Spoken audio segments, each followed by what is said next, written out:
पिछले 12 सालों से हम सड़कों पर। ये कौन कह रहा है? इनकी पूरी कहानी क्या है? आखिर क्यों पिछले 12 सालों से सड़कों पर हैं और क्यों नौबत आ पड़ी कि 12 सालों से सड़क पर निकलकर एहतजाज कर रहे हैं, प्रदर्शन कर रहे हैं? आखिर इनकी मांगे क्या हैं और आखिर किन मांगों को लेकर आज जब सड़कों पर थे, सड़कों पर बार बार उनकी तरफ से एहतजाजी मुजाहरा किया जा रहा था, तो इतनी बड़ी मांगे उनकी क्या है जो अब उन्हें विधानसभा यानी असेंबली के बाहर एहतजाज करने पर मजबूर कर दिया? जी हाँ, ये आज की कहानी है। जब विधानसभा में असेंबली सत्र चल रहा था, असेंबली सेशन में चल रहा था श्रीनगर में, और अंदर हंगामा हो रहा था तो बाहर भी हंगामा देखने को मिला। यह एहतजाजी मुजाहिरीन की तरफ से किया जा रहा था। ये एहतजाज उन लोगों की तरफ से किया जा रहा था जो 12 सालों से, पिछले 12 सालों से अपने साथ इंसाफ के लिए मुंतजिर हैं, अपने साथ इंसाफ की गुहार लगा रहे हैं कि वो जो एस्पिरेंट्स हैं, जिन्होंने ख्वाब जगाए थे कि उन्हें नौकरी मिलेगी तो किफालत करेंगे, और 12 सालों के इंतजार के बाद भी, यहां तक कि उमर अब्दुल्ला ने सरकार में आने से पहले जब चुनावी तशहीर में वो जाते थे तो उन्होंने वादा भी किया था कि वो दोबारा इस पर गौर खौज करने के बाद तमाम जो एस्पिरेंट्स हैं, जिनके नाम आ गए थे, जिनकी मेरिट जो है ज्यादा थी, उनको बहाल किया जाएगा, उनका रिक्रूटमेंट किया जाएगा, लेकिन नहीं किया गया। दरअसल ये तमाम जो एहतजाजी मुजाहिरीन हैं फायर सर्विस के महकमे में रिक्रूट किए जाने थे। कहा यह जाता है इनकी तरफ से कि आनन फानन में एक स्कैम हुआ था और उस स्कैम के जरिए उन लोगों को भर्ती दी गई थी, उन लोगों को रिक्रूट कर लिया गया था जिनका मेरिट उनसे कम था। 15 नंबर आने वाले या 30 नंबर आने वाले जो एस्पिरेंट्स थे, जिनको नहीं रिक्रूट किया जाना था, उनकी बहाली हो गई थी और उनको वो पद मिल गया था फायर सर्विस मैन का।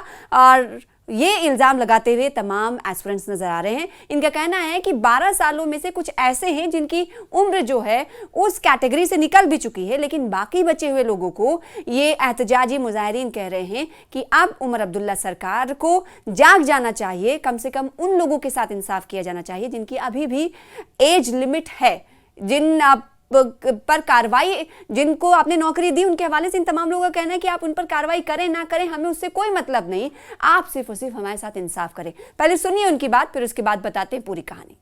इसमें कमेटी बिठाई गई थी, 1 महीने का टाइम उनको दिया गया था, लेकिन बदकिस्मती की वजह से उस कमेटी ने 2 साल के बाद रिपोर्ट दी, जिसकी वजह से हम मजबूर हो गए सड़कों पे आने के लिए। क्योंकि ये आप एक रिक्रूटमेंट को छानबीन कर रहे हैं, ये आप एक स्कीम को छानबीन कर रहे हैं जिसमें करप्शन हुआ है, जिसमें फेवरेटिज्म हुआ है, जिसमें हर किस्म की चोरी आपको पा रहे हैं।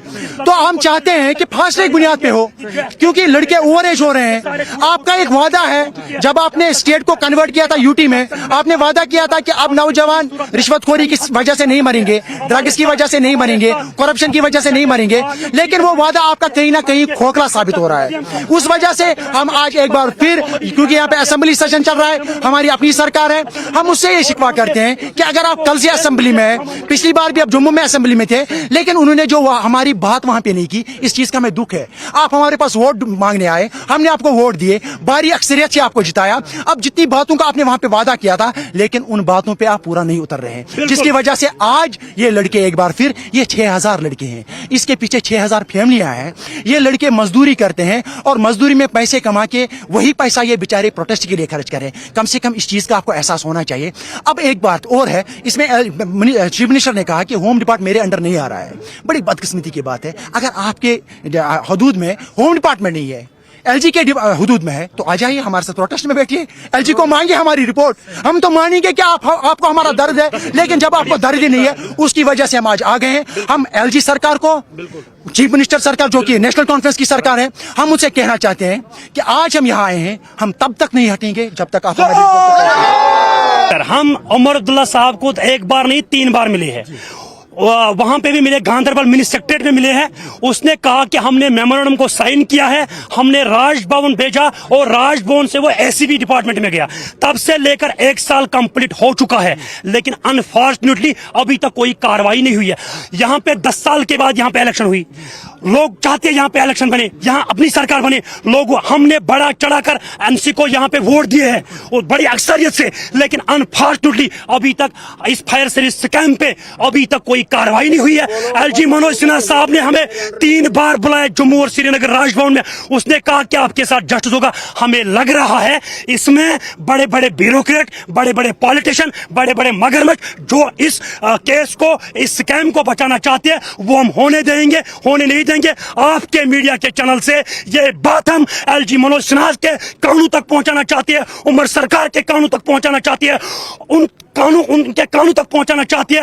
1 हफ्ते का टाइम हम दे रहे हैं।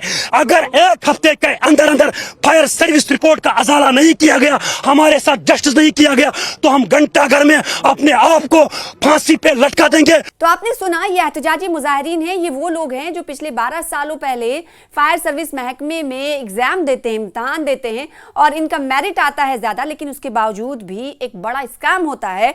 बड़े स्कैम में इनके साथ धांधली होती है, धोखाधड़ी होती है और धोखाधड़ी करते हुए उन लोगों को रिक्रूट कर लिया जाता है जिनके इनसे नंबर कम आए हुए होते हैं।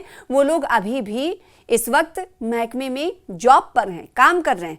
और देखिए, ये इनकी जॉब क्या थी ये भी आपको बताते हैं। जब कहीं अग्निशमन विभाग यानी फायर फाइटर्स अमला जब जाता है तो आपने देखा होगा कि फायर फाइटर्स जो आग बुझाने में मदद करते हैं, फायरमैन, उसकी पोस्ट खाली थी। जब उसी के लिए इन्होंने एग्जाम दिया था और उसमें ये धांधली इनके साथ की गई। तो अभी जो फायर फाइटर्स मैन हैं जो काम कर रहे हैं, उनमें कई लोग ऐसे हैं जो जाली तौर पर रिक्रूट कर दिए गए हैं। इनका ये कहना है कि इनके साथ इंसाफ किया जाए। उमर अब्दुल्ला सरकार ने इनके साथ, आपको बताएं कि वादा किया था कि जब वो सरकार में आएंगे, सत्ता में आएंगे, तो उनके साथ इंसाफ किया जाएगा। उस फाइल को शायद खोलने की बात भी उनकी तरफ से कही गई थी। तो यही मुतालबा लेकर वो सड़कों से अब होते हुए, यानी कई बार इनकी तरफ से सड़कों पर एहतजाज किया गया, जब उनकी नहीं सुनी गई तो अब वो विधानसभा का रुख करते हुए, असेंबली सेक्रेटरीट का रुख करते हुए दिखाई दिए। तो जहां असेंबली के अंदर हंगामा हो रहा था, उधर इन तमाम लोगों की तरफ से बाहर हंगामा किया गया, यानी फायर सर्विस एस्पिरेंट्स की तरफ से कि उनकी मांगे पूरी की जाएं। और सारे एस्पिरेंट्स का क्या कुछ कहना, पूरा मामला है क्या, देखिए इस रिपोर्ट के साथ। ये मसला जो है 2016-17 में लगभग ये फायर एस्पिरेंट्स जो है, इन्होंने एग्जाम्स दिए थे। एग्जाम्स थे फायर सर्विस डिपार्टमेंट में, पोस्ट खुली हुई थी और कोई ऐसी बहुत बड़ी पोस्ट नहीं थी, administrative post. Fire and emergency में जो फायर फाइटर्स होते हैं उनकी पोस्ट के लिए इन्होंने अप्लाई किया था। तो अब आप सोचे, आज से 10 साल पहले, 12 साल पहले ये 30 की एज थी इन एस्पिरेंट्स की। उसके बाद क्या हुआ, जो ही रिजल्ट बाहर आया, जिस तरह से आपने सुना, सैटरडे रात में रिजल्ट बाहर आया और जो रिक्रूट किए गए इस फायर एंड इमरजेंसी डिपार्टमेंट में, पहले तो वो मेरिट होल्डर्स नहीं थे, उनके नंबर 3 आए थे, 15 नंबर्स आए थे। मतलब आप 100 नंबर में से बात कर लीजिए तो एटलीस्ट 33 नंबर जो है वो पासिंग मार्क्स होते हैं। नंबर 15 वाला बंदा जो है वो आज जॉब कर रहा है और इन तमाम लोगों को जॉब किस दिन दी गई थी? इनको संडे को डिपार्टमेंट में बुलाया गया था और इनको अपॉइंटमेंट लेटर्स दी गई थी। हालांकि संडे को कोई अपॉइंटमेंट लेटर्स नहीं दी जाती है, गवर्नमेंट के जो इदारे होते हैं वो संडे को फंक्शन नहीं करते। तो हश हश में जब ये सारा केस हुआ, उसके बाद जब इन एस्पिरेंट्स को पता लगा, ये मेरिट होल्डर्स थे, इन लोगों ने पूरा मन प्रोटेस्ट करना शुरू किया अक्रॉस जम्मू एंड कश्मीर। उसके बाद यहां पर गवर्नमेंट टूटी, आप खुद जानते हैं, एब्रिगेशन हुआ, लेकिन फिर कहीं ना कहीं जब इनको अपॉर्चुनिटी मिलती थी ये लोग प्रोटेस्ट करते थे। उसके बाद उपराज्यपाल मनोज सिन्हा के पास इनकी एक कमेटी गई, इन्होंने कमेटी वहां पर फॉर्म की, एक आश्वासन दिया गया कि इन लोगों को वापस से रिक्रूट किया जाएगा, लेकिन वैसा कुछ भी नहीं हुआ।